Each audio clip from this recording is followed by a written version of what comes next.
flashing button? Time to press it. Please don't do that. While Endfield's combat seems simple from an initial glance, there's a world of optimization behind it. Let's dive deep into the electric team and learn how to maximize your burst. We'll start out with the basics, put it all together with an optimized rotation, and finally, we'll look at gearing.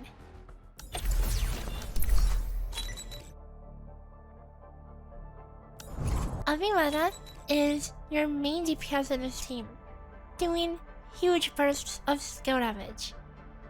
Her gameplay revolves around throwing lances at her targets with her combo skill and ultimate, and then dragging them all back in with her skill for massive damage.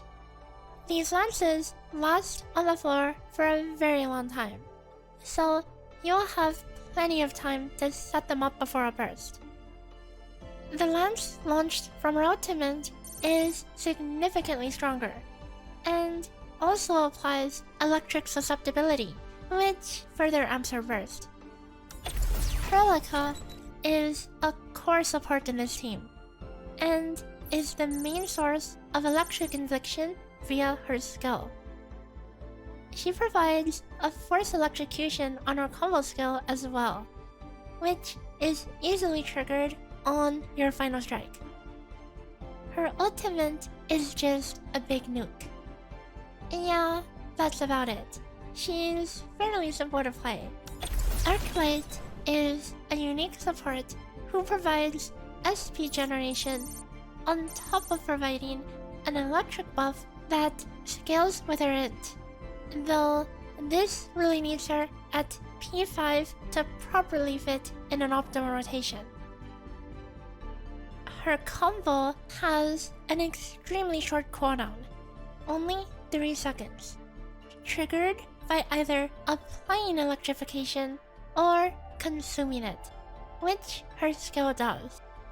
Because electrification is a powerful debuff, it's important to be a bit cautious with her skill usage. We'll cover the rotation in depth at a later section. Arclight's ultimate is her key feature. Since she consumes electric infliction with it, the resulting electrification that is applied will inherit the stacks as if you triggered a reaction with another element. This makes Arclight the only way to get a strong electrification debuff on a mono-electric team. Finally, we have Antal. He is an extremely low-maintenance character who uses his skill to mark an enemy, providing additional art susceptibility with a very long duration, though only one enemy can be marked at a time. He also provides some amplification buffs with his ultimate. His combo skill, triggered by any infliction on a marked target, adds an additional stack of the same debuff.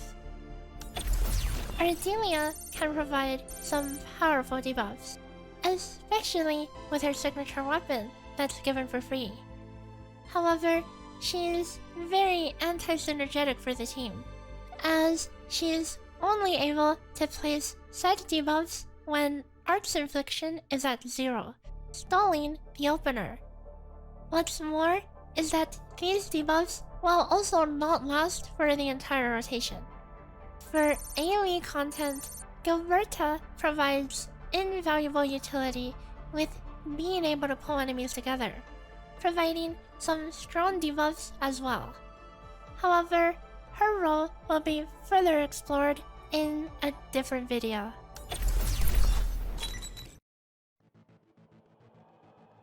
So, how does this all gel together? Let's walk through an optimized single target rotation. I've broken it down to make it easy to remember. But first, an important setup requirement. Avywenna must be before Perlica in the team order, so that Avywenna's combo has a higher priority. We'll start with Antal, who just places his skill on the enemy and that's it for the whole rotation. Just remember to hit his combo attack whenever Perlica triggers it. Perlica should use her skill whenever her combo skill is ready, as this will give a consistent time to prevent your electric infliction from falling off. Perlica's combo attack will always trigger that of Arclight.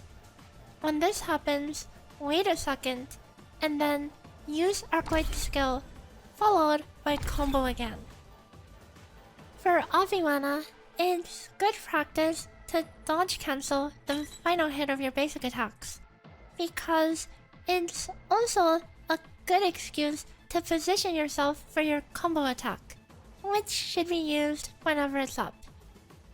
However, for the first rotation only, assuming you're starting from 0 energy, you will need to use her skill once, anytime between the first and second combos. Let's now look at the full picture.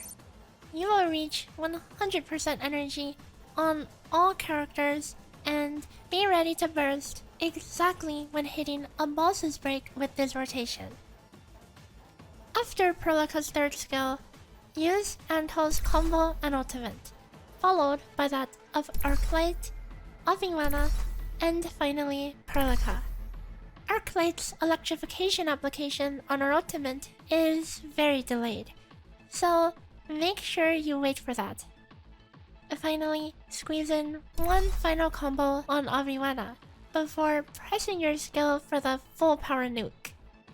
If breaking future rotations is not a concern, that is, the boss is about to die or phase, you can use your ultimate again, thanks to all the energy you generated from the lances. Let's look at a full rotation example.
The rotation is good to loop afterward.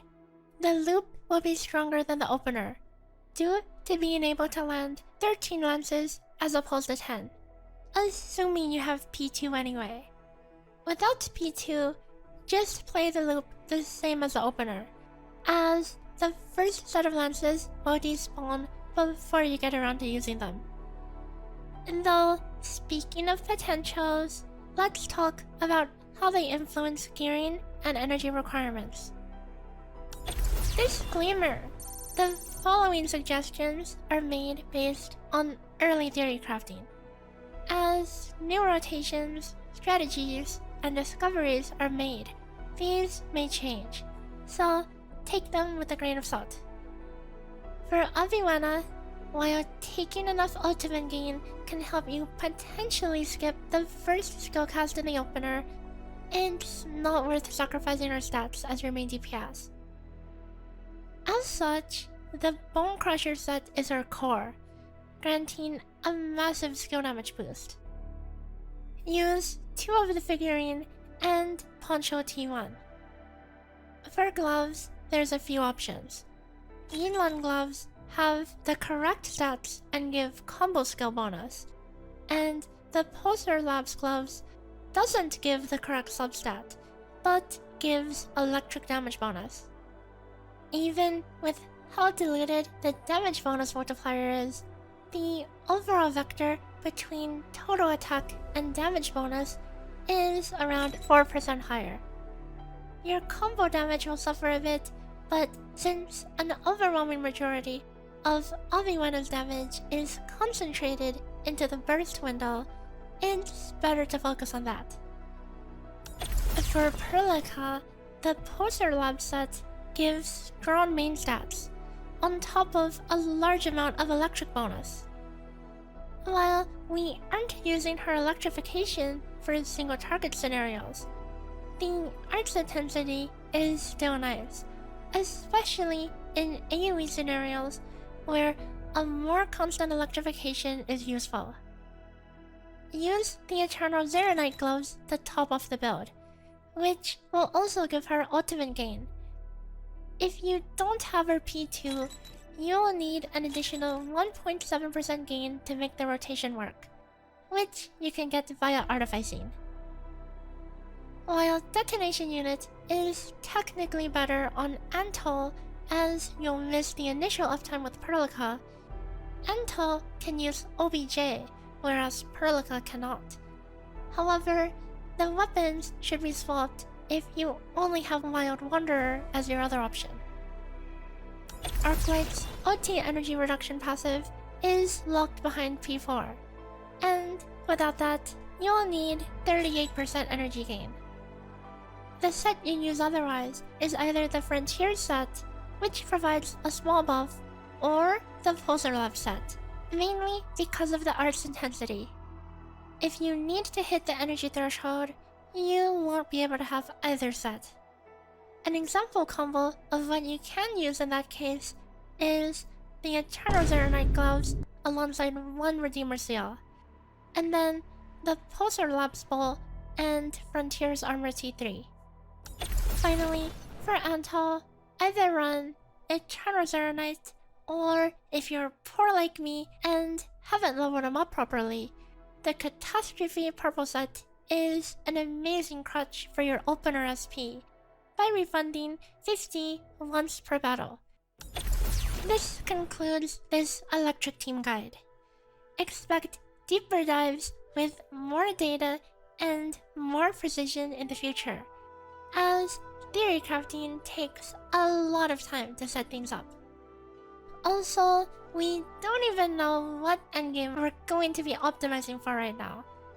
If you want to join in on crunchy numbers and Theorycrafting, you should join my Discord.